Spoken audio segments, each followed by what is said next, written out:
Chemistry 12th के first volume का last chapter जिसका नेम है कोऑर्डिनेशन कंपाउंड जटिल यौगिक उप सहसंयोजक यौगिक। तो इस चैप्टर का इंट्रोडक्शन सुनने से भी पहले कि उप सहसंयोजक यौगिक क्या है, उप सहसंयोजक रसायन क्या है, सबसे पहले आप सभी स्टूडेंट को आज के क्लास में एक उप सहसंयोजक यौगिक के निर्माण का, उसके लेविस बिंदु संरचना का एकदम जीरो लेवल से जानकारी देने जा रहे हैं, जिसके माध्यम से सभी स्टूडेंट के पास ये कैपेसिटी आ जाएगा कि आप अच्छे से हर एक टॉपिक को समझ पाएंगे। और वो यौगिक है K4Fe6 के माध्यम से के निर्माण के माध्यम से आप हर एक बात को समझने का क्षमता रखेंगे। तो सबसे पहले K4Fe6 के निर्माण का ये सारा कॉन्सेप्ट आप समझ लीजिए, ध्यान दिया जाए।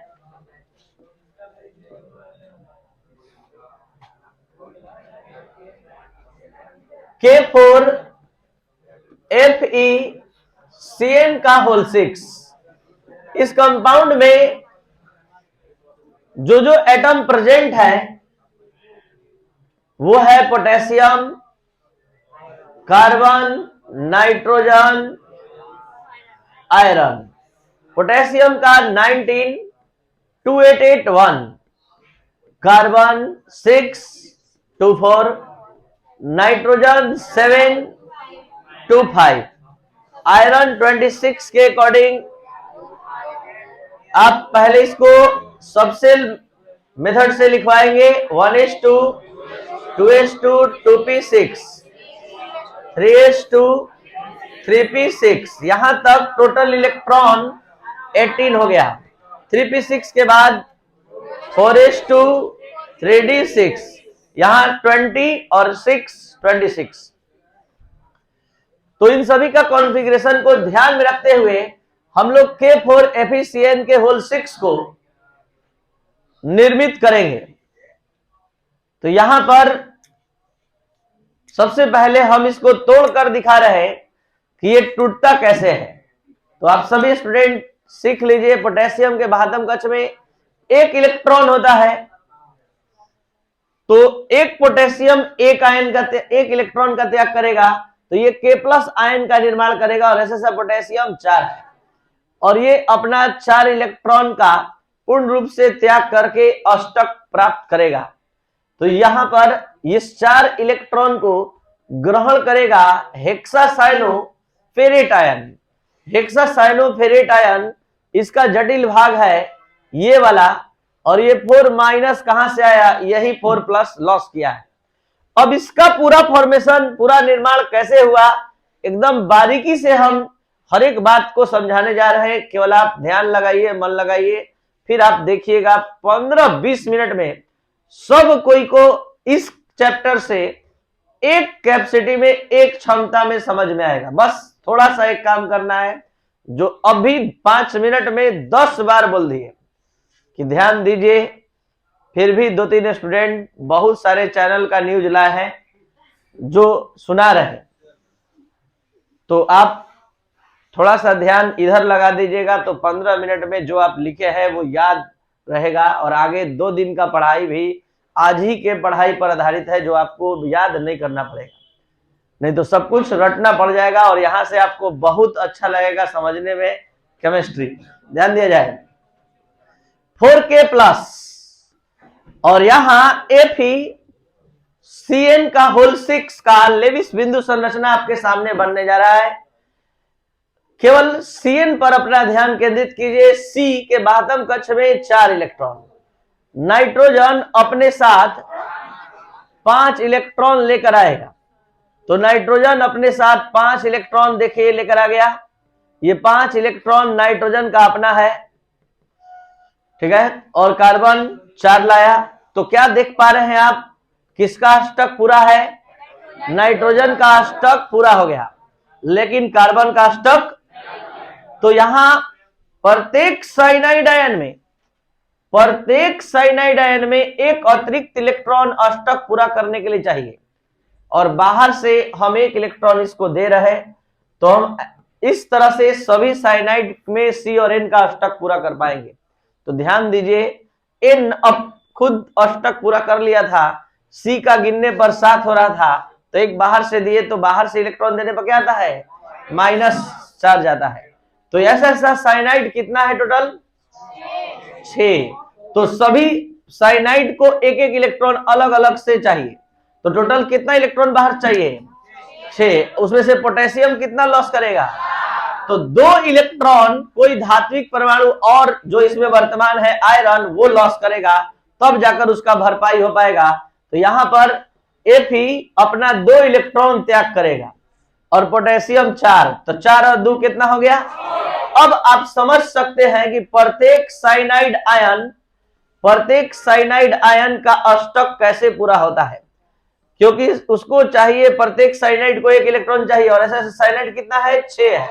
तो 6 साइनाइड को इलेक्ट्रॉन कहां कहां से मिला, 4 मिला पोटेशियम से और 2 मिला आयरन से।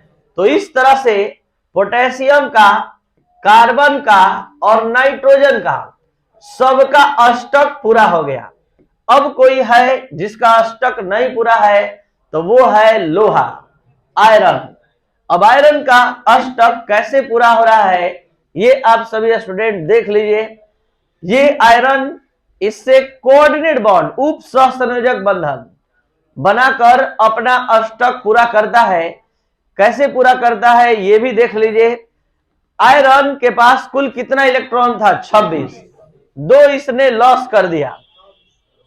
इसका विन्यास था 3d6 4s2, तो बाहतम कश से 2 इलेक्ट्रॉन इसने लॉस कर दिया, तो हो गया 3d6 और ये बन गया Fe++ आयन।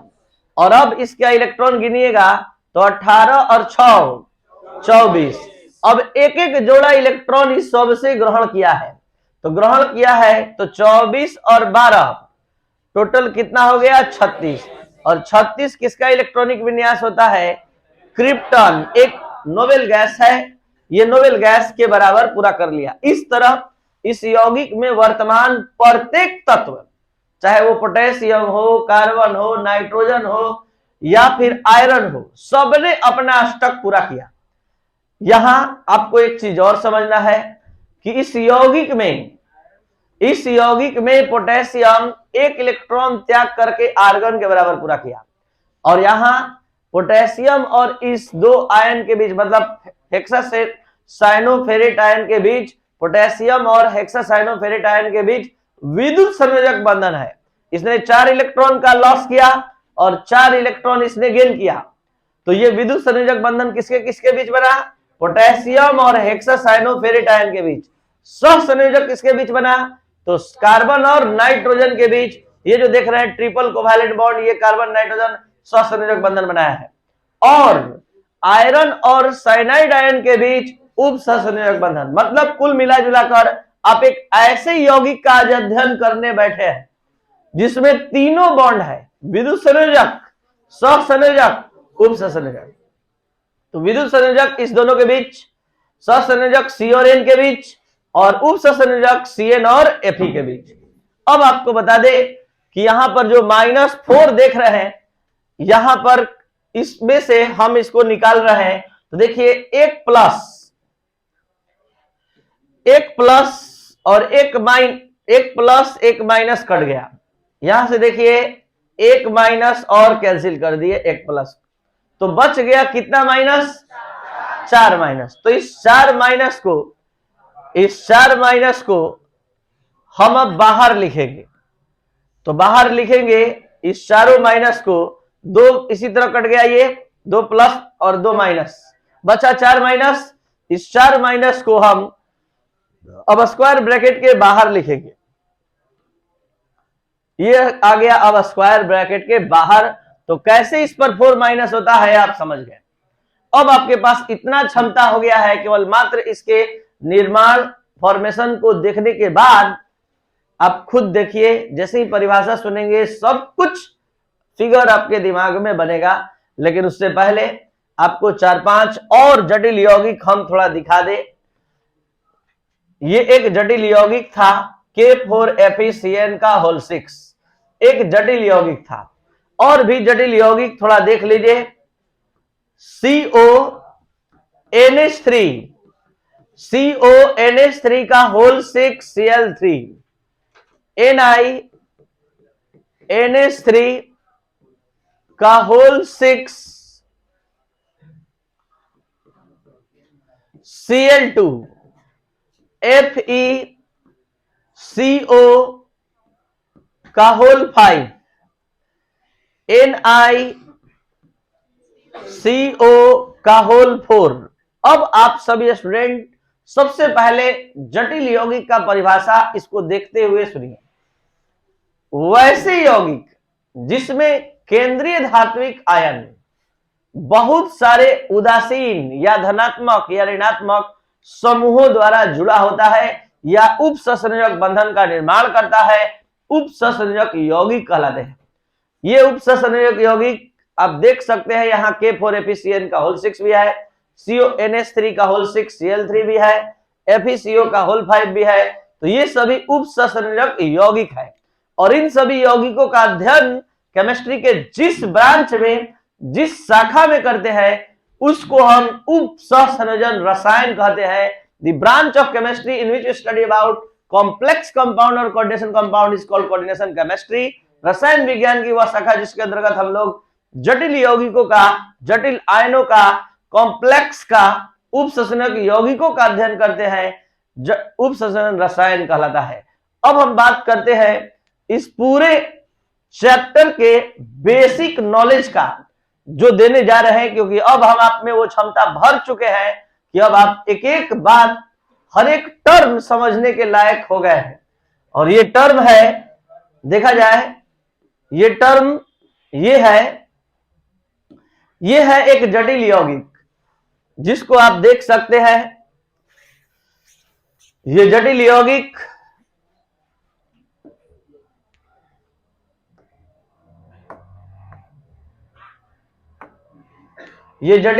है K4FeCN का होल 6। इस यौगिक पर हम पूरे कोऑर्डिनेशन कंपाउंड के बहुत इंपॉर्टेंट टर्म का कॉन्सेप्ट कंप्लीट क्लियर करना चाहते हैं। ध्यान दीजिए, किसी भी जटिल यौगिक का निर्माण, ध्यान देंगे, किसी भी जटिल यौगिक का निर्माण दो परिसर से होता है। एक होता है समन्वय परिसर और एक होता है आयनन परिसर। जो स्क्वायर ब्रैकेट में आप सभी स्टूडेंट लिखते हैं इसको कहते हैं समन्वय परिसर, उप सहसंयोजक परिसर और इंग्लिश में CS कोऑर्डिनेशन स्फीयर। और समन्वय परिसर स्क्वायर ब्रैकेट के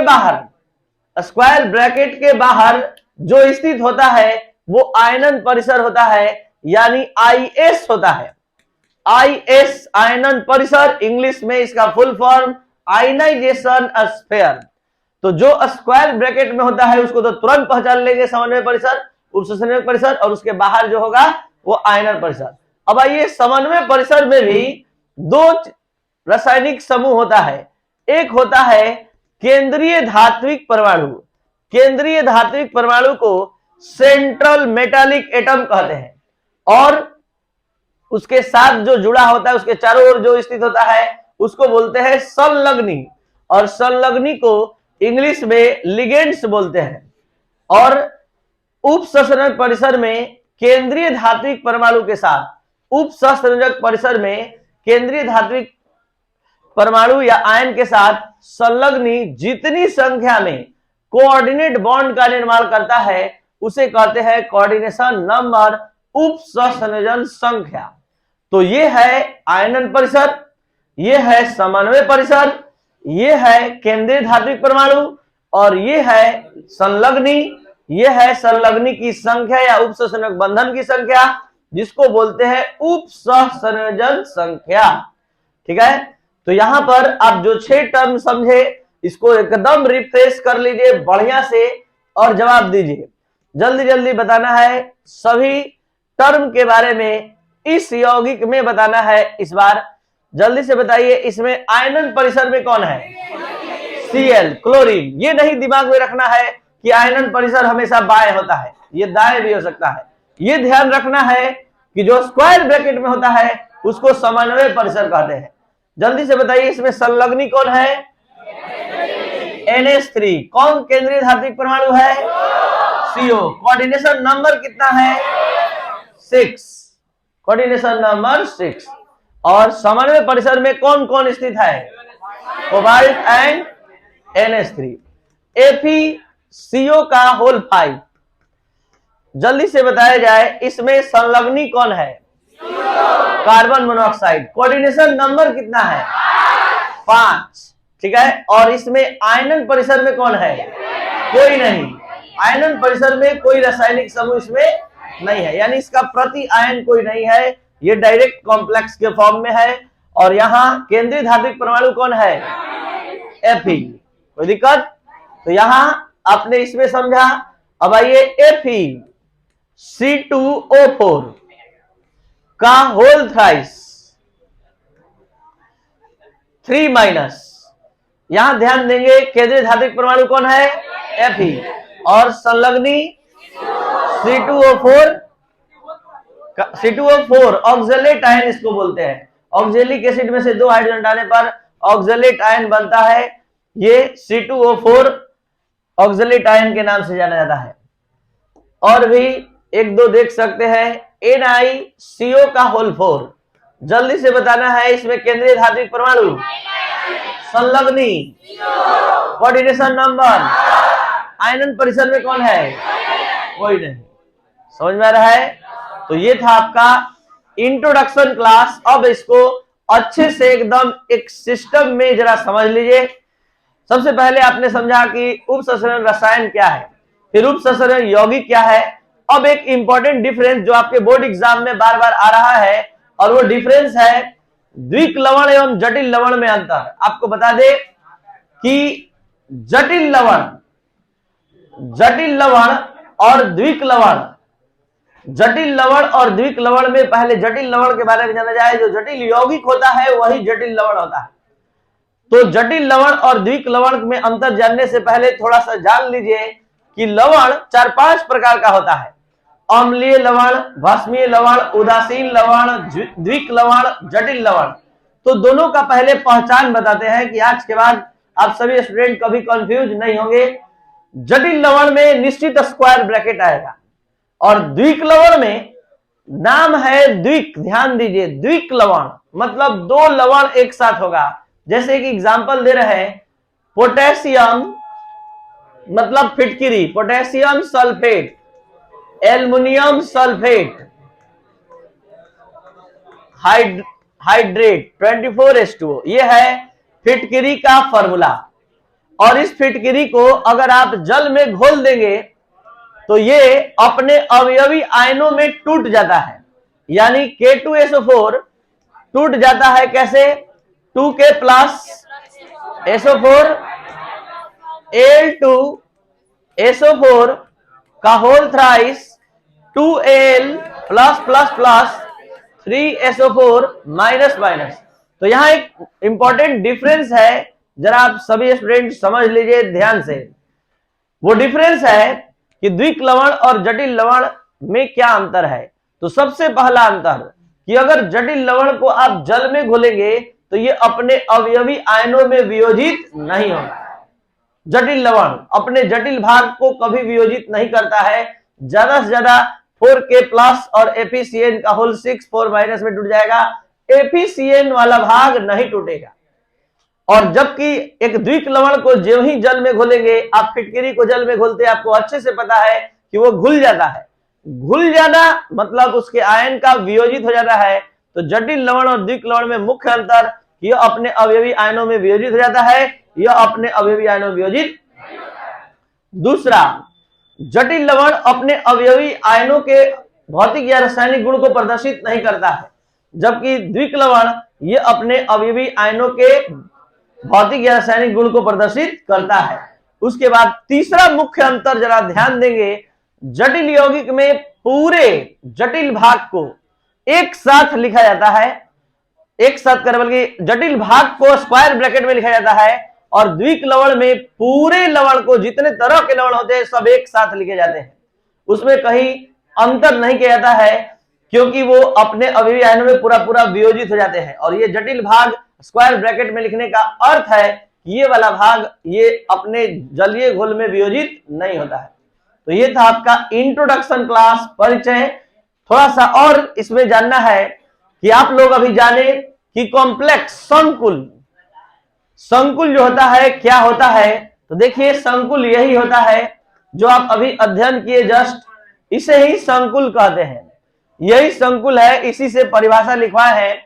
किसी जटिल यौगिक का वह भाग जिसमें केंद्रीय धात्विक परमाणु बहुत सारे उदासीन या ऋणात्मक या धनात्मक समूहों द्वारा जुड़ा होता है, संकुल कहलाता है। ये संकुल 3 प्रकार के होते हैं, धनात्मक संकुल, ऋणात्मक संकुल और उदासीन संकुल। जिस संकुल पर आप धन आवेश देखेंगे उसको धनात्मक संकुल कहेंगे, जैसे कि CONH3 का होल 6 3+, NiNH3 का होल 6 2+, ये धनात्मक संकुल है। और जिस संकुल पर ऋण आवेश देखेंगे ऋणात्मक संकुल कहलाता है, और जिस पर कोई आवेश नहीं होता है उसको क्या कहते हैं, उदासीन संकुल। जो आप सभी स्टूडेंट इसको देख चुके हैं अभी तुरंत एग्जाम्पल के तौर पर, ये सब उदासीन संकुल है। तो संकुल 3 प्रकार के होते हैं, धनात्मक, ऋणात्मक और उदासीन। तो आज का क्लास संपन्न हुआ। कल आगे हम